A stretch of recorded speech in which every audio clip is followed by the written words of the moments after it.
Assalamualaikum warahmatullahi wabarakatuh. Pada kesempatan kali ini kita akan berkenalan dengan bahasa dasar website, yaitu bahasa pemrograman HTML. Apa itu HTML? Mari kita pelajari sekarang.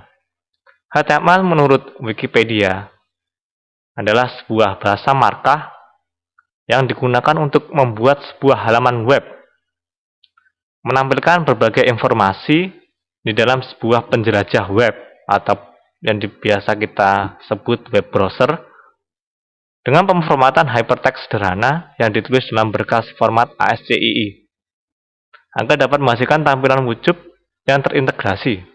Terintegrasi di sini adalah maksudnya terintegrasi dengan tulisan, dengan gambar ataupun dengan yang lainnya yang memuat, yang mendukung tampilan web itu lebih menarik.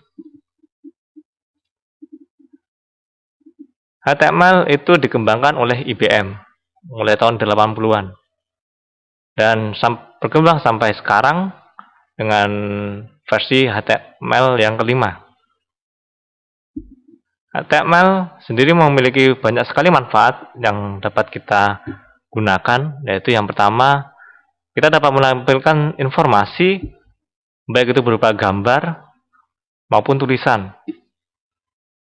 Jadi kita dapat mengupload, kita dapat mengunggah gambar ataupun tulisan di web server kita dengan bantuan HTML.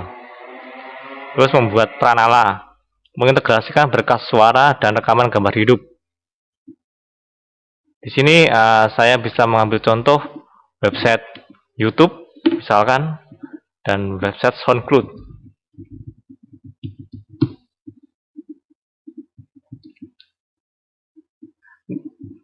YouTube ataupun SoundCloud ini adalah sebuah web yang menampilkan informasi berupa video, dan SoundCloud ini menampilkan informasi berupa suara. Jadi di HTML, dengan menggunakan HTML, kita dapat memberikan informasi kepada user, kepada pengakses website kita, baik dalam bentuk gambar maupun dalam bentuk video, suara maupun tulisan. Terus kita dapat membuat form yang interaktif, misalkan seperti ini. Nah, form ini sangat dibutuhkan bagi Anda jika Anda membuat sebuah website dinamis.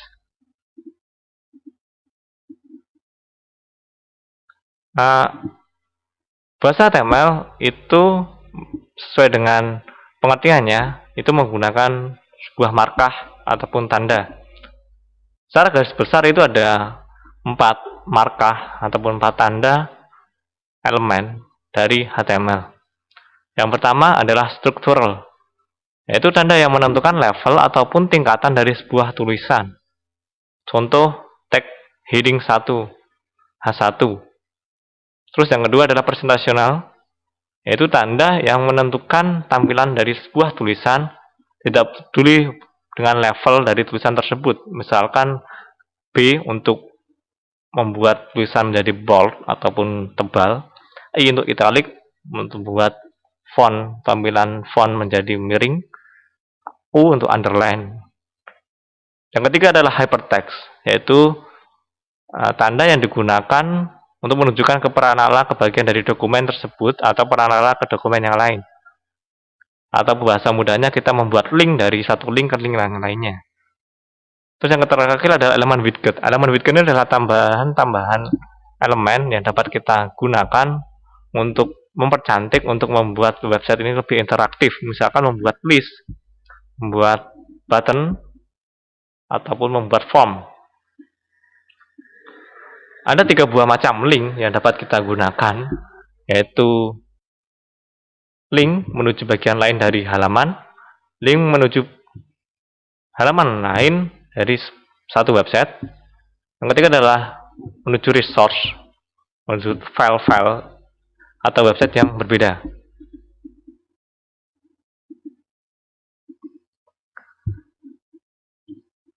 Kita akan langsung mencobanya, mempraktekkan sebuah bahasa HTML yang sederhana.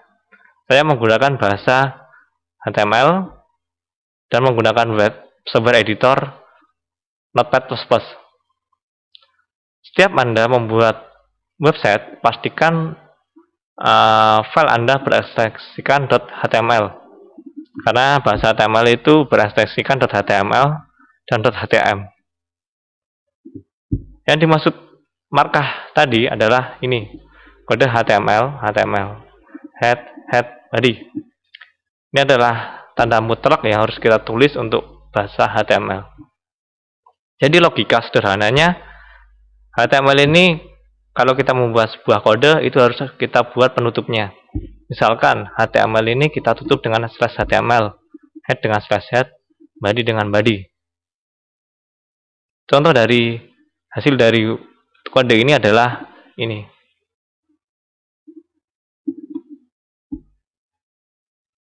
Nah, ini adalah tampilan dari kode yang sudah kita buat, seperti ini. Jadi seperti kata Wikipedia tadi, yang dimaksud dengan presentational code adalah kode ini, B. Kode ini membuat tampilan kata ini menjadi tebal. Kita dapat menambahkan misalkan underline.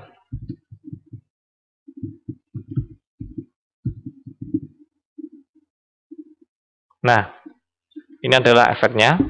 Terus kode struktural, misalkan kita kasih kode ini H1.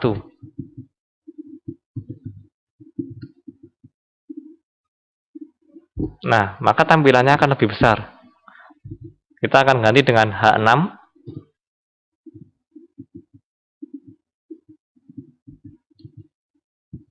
Nah, maka akan semakin kecil.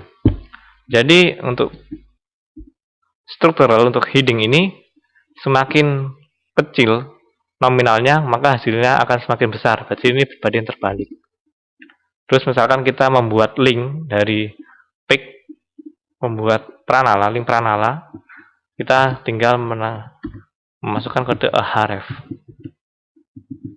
Misalkan menuju YouTube.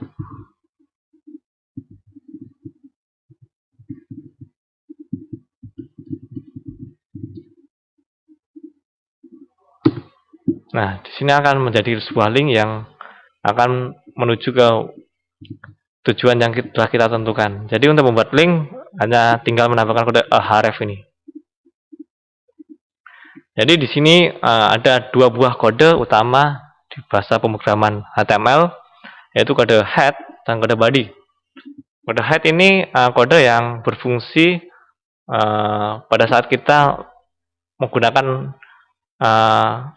bahasa pemrograman lain, misalkan CSS, JavaScript, Ajax, ataupun yang lainnya. Jadi misalkan kita membuat website yang interaktif yang menggunakan tampilan yang sangat menarik, kita membutuhkan CSS yang kita sematkan di antara kode head.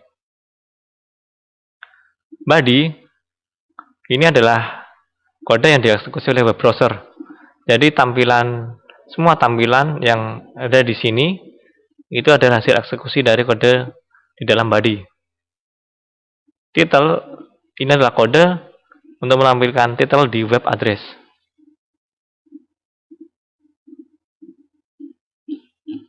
Anda dapat belajar HTML dengan sangat lengkap di w3schools.com.